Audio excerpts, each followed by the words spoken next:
So hey guys welcome to my new video. तो दोस्तों आज हम लोग डिस्कस करने वाले हैं कुछ मल्टीपल स्टॉक्स के बारे में बिकॉज इन कंपनियों को लेकर बड़ी खबर है और साथ साथ इनके फंडामेंटल को भी समझने की कोशिश करेंगे।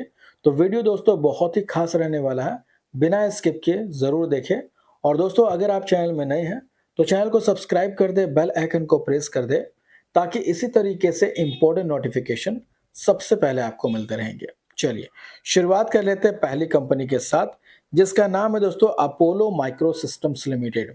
अब देखिए अपोलो माइक्रो को लेकर कुछ खबर निकल कर आ रही है। ओवरव्यू में अगर नोट करते हैं तो देखिए Apollo micro system anticipates 45 to 50% annual revenue growth for financial year 2026 and financial year 2027. The company expect to core business revenue contribution to increase from the current 25 to 35% to 40 to 45%. A recent investor conference call discussion quarter 2 and H1 financial year 2026 performance. तो दोस्तों यहाँ पे company की तरफ जो commentary की जा रही है वो फाइनेंशियल 2026 और 27 के अंदर इनका रेवेन्यू का जो एक्सपेक्टेशन लगाया जा रहा है एनुअली वो 45 to 50% का लगाया जा रहा है, जो कि एक बड़ी खबर नजर आ रही है। अब किसी भी कंपनी का अगर बोल सकते हैं कि रेवेन्यू ग्रोथ और कोर रेवेन्यू कंट्रीब्यूशन अगर ये इंक्रीज हो जाता है, जैसे कि आप देखो रेवेन्यू ग्रोथ का जो बताया जा रहा है वो 45 से 50% का, इसके अलावा कोर बिजनेस रेवेन्यू जो कि 25 to 35 उसको बढ़ा के यहाँ पे 40 to 45 कहा जा रहा। तो ऑब्वियस सी बात है अगर ऐसा होता है तो ये इस कंपनी के लिए काफ़ी अच्छी बात हो सकती है। एंड उसी से रिलेटेड यहाँ पे सारी अपडेट दी गई है, तो आप इसको चाहे तो डिटेल में स्टडी कर सकते हैं। एंड इसी के साथ-साथ दोस्तों हाल ही में इन्होंने सितंबर क्वार्टर के नंबर पेश कर दिए हैं और नंबर पे नज़र डाल सकते हैं इस बार। देखिए, जून क्वार्टर में इनका सेल्स था 134 करोड़ का, जो कि बढ़ के हो गया 225 करोड़ और पिछले साल था 161 करोड़। तो Y and Y and Q and Q दोनों बेसिस पे जंप हुआ। इसके अलावा नेट प्रॉफिट पिछले साल था इनका 16 करोड़ का, जो कि बढ़ के हो गया 33 करोड़ और पिछले क्वार्टर रहा 19 करोड़। तो वाई एंड वाई बेसिस पे तो ऑलमोस्ट बोल सकते हैं कि 100% का जंप रहा। वहीं क्यू एंड क्यू बेसिस पे भी नंबर में काफ़ी अच्छा खासा जंप देखने को मिला। तो इस बार के नंबर आप देखो तो Q and Q Y and Y दोनों बेसिस पे जंप रहा। इसके अलावा बैलेंस शीट की बात करते हैं तो यहाँ पे देखिए क्या चेंजिंग हुई है। मार्च 2025 में इस कंपनी का रिजर्व था 578 करोड़ का, जो कि बढ़ के हो गया 1050 करोड़ का। इसके अलावा टोटल एसेट्स 1262 करोड़ से बढ़ के हो गया 1742 करोड़।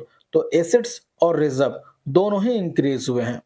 इसके अलावा शेयर होल्डिंग पैटर्न चेक करेंगे तो प्रमोटर्स की होल्डिंग में थोड़ी सी डिक्रीज देखी गई है, 50.65 से घट के हुआ 50.33%।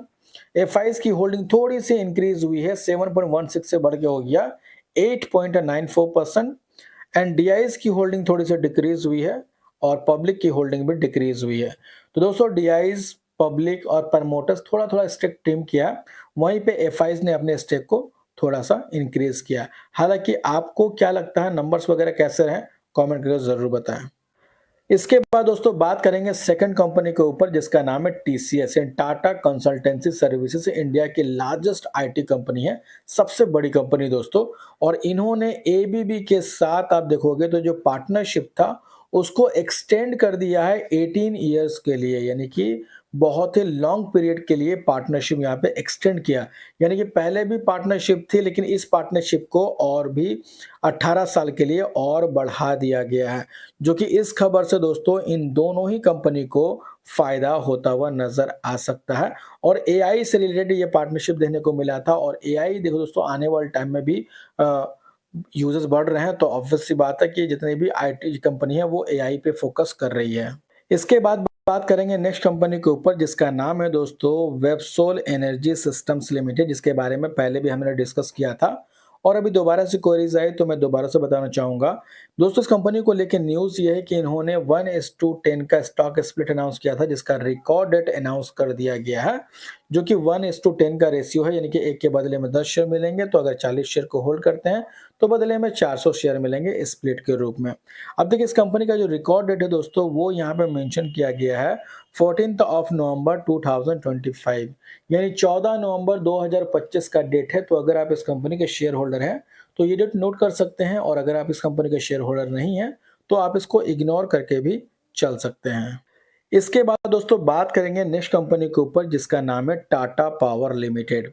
अब देखिए टाटा पावर को लेकर दोस्तों एक बड़ी खबर निकल के आ रही है। अब न्यूज़ क्या है देखिए, Tata power and 3 other stocks likely to benefit from government $12 dollar billion plan to strength power distribution. तो यहाँ पे दोस्तों गवर्नमेंट का प्लान है, बोल सकते हैं कि एक तरह से पावर डिस्ट्रीब्यूशन को एक्सटेंड करने से रिलेटेड, यानी कि एक्सपैंड करने से रिलेटेड। और इससे दोस्तों टाटा पावर के अलावा 3 और ऐसी कंपनी हैं जिसको फ़ायदा होता हुआ नज़र आ सकता है। तो अगर आपको डिटेल में जानना है तो कमेंट करके बताएं, मैं इस पर सेपरेट वीडियो बनाने की कोशिश करूंगा कि टाटा पावर के अलावा और कौन सी कंपनी है और उनके फंडामेंटल्स क्या है। तो फिलहाल टाटा पावर के लिए तो एक अच्छी खबर निकल के आ ही रही है। इसके अलावा दोस्तों अगर आप टाटा पावर कंपनी के शेयर होल्डर हैं तो आपके लिए इम्पोर्टेंट डेट ये भी रहने वाला है, बिकॉज़ 11 नवंबर 2025 को ये अपने क्वार्टर 2 के अर्निंग्स को पेश करने वाली है, यानी कि सितंबर के नंबर को पेश करने वाली है। तो इस डेट को ज़रूर नोट कर लें, क्योंकि जैसे ही नंबर आएगा अपडेट आपको हमारे चैनल पे मिल जाएगा। तो आप चाहें तो हमारे चैनल को सब्सक्राइब भी कर सकते हैं, बेल आइकन को प्रेस भी कर सकते हैं। आपको अपडेट वहाँ पे रिजल्ट का मिल जाएगा। तो फिलहाल दोस्तों इस वीडियो में इतना ही। होप करता हूँ इन्फॉर्मेशन आपको अच्छी लगी हो। अगर अच्छी लगे तो इसे लाइक ज़रूर करना, चाहे तो सब्सक्राइब भी कर लेना, ताकि इसी तरीके से इम्पोर्टेंट नोटिफिकेशन सबसे पहले आपको मिलते रहेंगे। तो मिलते हैं नेक्स्ट वीडियो में, तब तक के लिए बाय बाय।